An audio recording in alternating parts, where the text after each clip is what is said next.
Right, welcome to part 9, I believe. Wow, we're getting there now. This is actually the last 2 large pieces to be made. So I need to make the pinchers. I need to make these things for the ends. I'm not going to make them so they move. I can always revisit them and make them move if needs be, but at the moment I just need to get these bits made. Okay, my chain of thought here. This is the first time I'm looking at this properly. I've put the page numbers up in the 2D menu settings so I can see what we're doing. And I'm seeing a lot of details. I've got one of these here, so we need 4 of them. Same as I did with the last one, and then stuck together. Now I'm thinking the best way to do this quickly is actually to look on the inside. You've got some basic shapes. So we need 4 of those, which is page 1, 2, 3, 4. 14, 23, 22, 21, 20, 19. And 4 of those, which is 29, 30, 31, 32, and 28 as well. I'm not going to do this round disc part because I need to work out how to connect. I need to know how to connect this to the forearms. I'll worry about that later. Wood. Where do you want it? B12, please. Alright, so we're down the floor. I'm going to show you the pinchers quickly before and what my chain of thought is. It's all down to is the costume going to... Am I going to use these to stand it up? Do you know what? I think this is going to be too thin. It's not going to work, the tripod idea. I'm going to make 3 bits. I can always attach them together. I'm going to make the teeth, pinchers, and I'm going to make the back piece. I'm going to make those, so do the same as the other methods. I will hardboard, 2 bits of hardboard, some foam,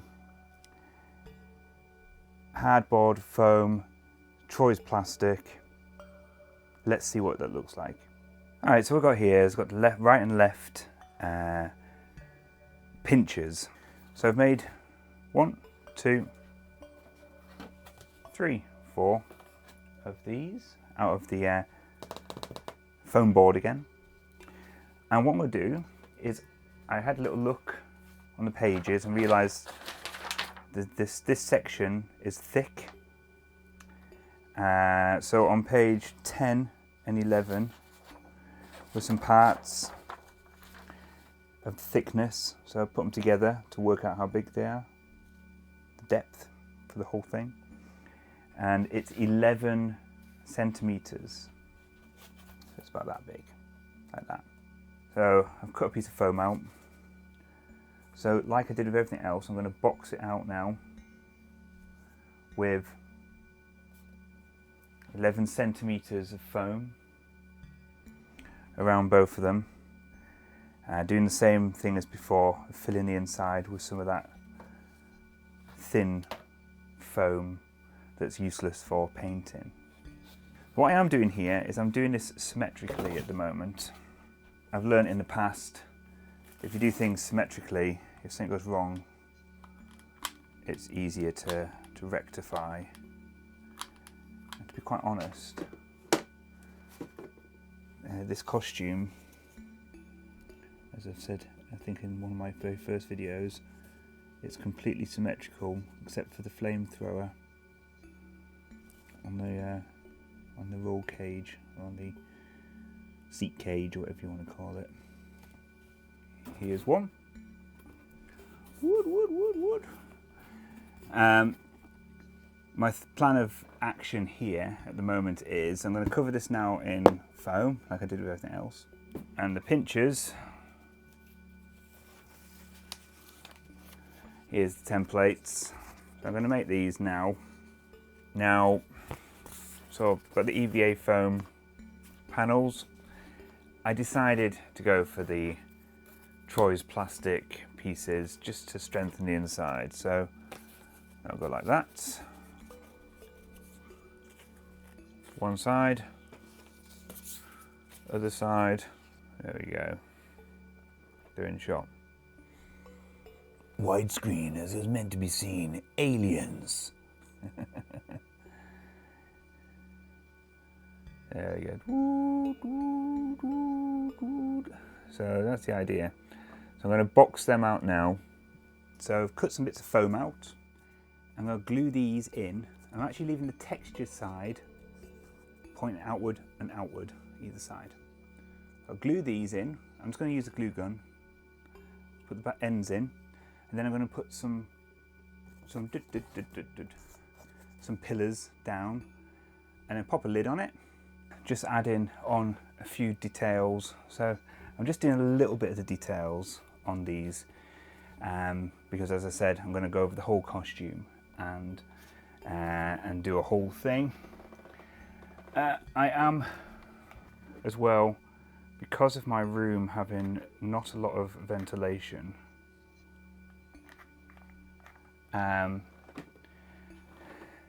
basically every time I use my adhesive in here, I then have to vent my room. I have to wear masks, vent the room. There's a whole sort of process, and I don't have enough time to do that each time. I could go to the garage and do my work there, but it's freezing. It's not very warm over here in the UK or in the Channel Islands at the moment. So I'm being naughty and using a glue gun, which, considering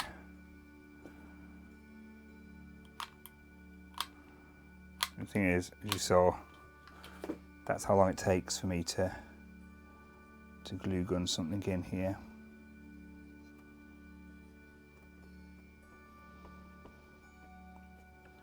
It literally is glue, stick, move on.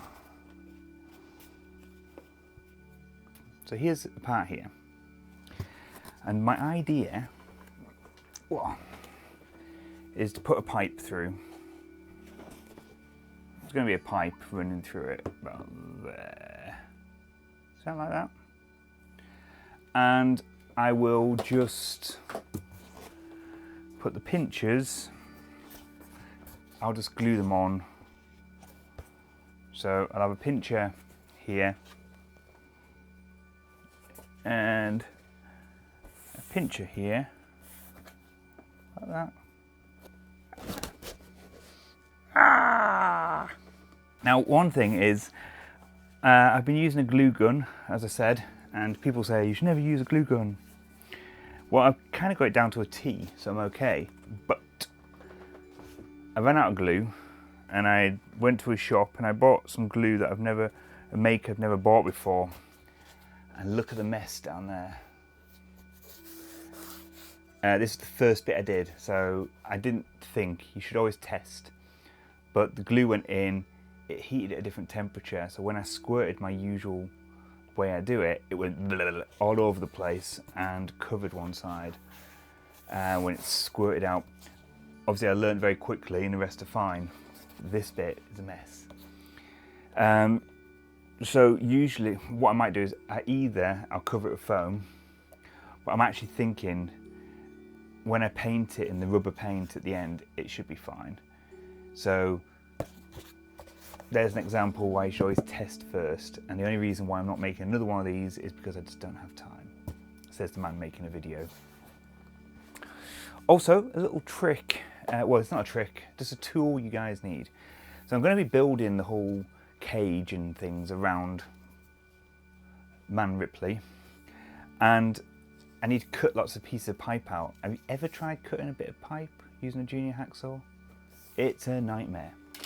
What you need to do, you need to get yourself one of these. It's a little plumbing cutter. This is great because this plumbing cutter was actually left at my house by some plumbers. So I was actually trying to saw some bits of plastic, and I was rummaging in my cupboard, in my toolbox, well not my tool cupboard. I was rummaging in my garage, and I found this, and I've had it for ages, I've had it for years, and then I found it and thought, oh, I've got use for it. Look at that. It's magic. Perfect cut. I've got two of these, 33 inches long. The reason why it's 33 inches long is because I got some of these. These are left over from my Robocop build in 2014. How cool is that? So they clip on like so. Boop, like that. And then I got these little dudes that are boop. And that, one at either end. I think they'll do the part. And then these will get painted up silver. But for now, let's just get them in. So I've got to make a hole through everything. So I'm gonna put that on there. I'm gonna sharpie it up so I don't make a mistake. Get my pipe. I'm gonna make a good mark, and I need to make that into a perfect level. Do you know what? I think that'll work. The end that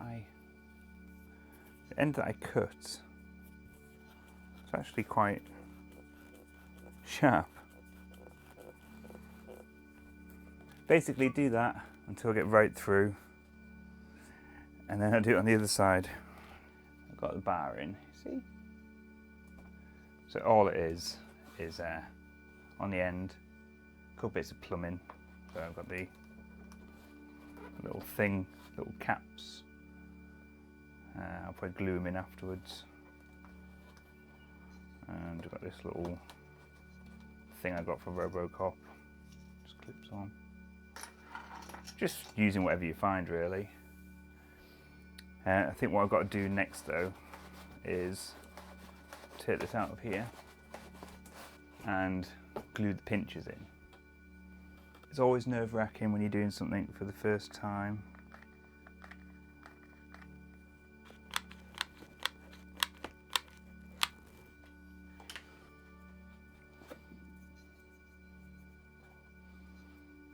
So there we go. It's glued together. It's pretty solid.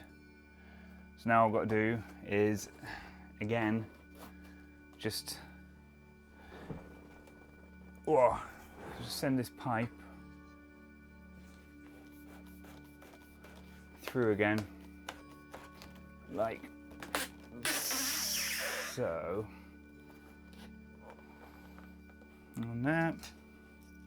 On there, cap, boom. So, there you go. Built the pinchers, now I've got a whole power loader, except for the pistons and the details. But I've got enough parts now to start working out how it all connects together. So I'll stick up the plans for this lot on my site, as usual, and I hope this video helps somebody else out there make a power loader, a P5000. Back to tonight.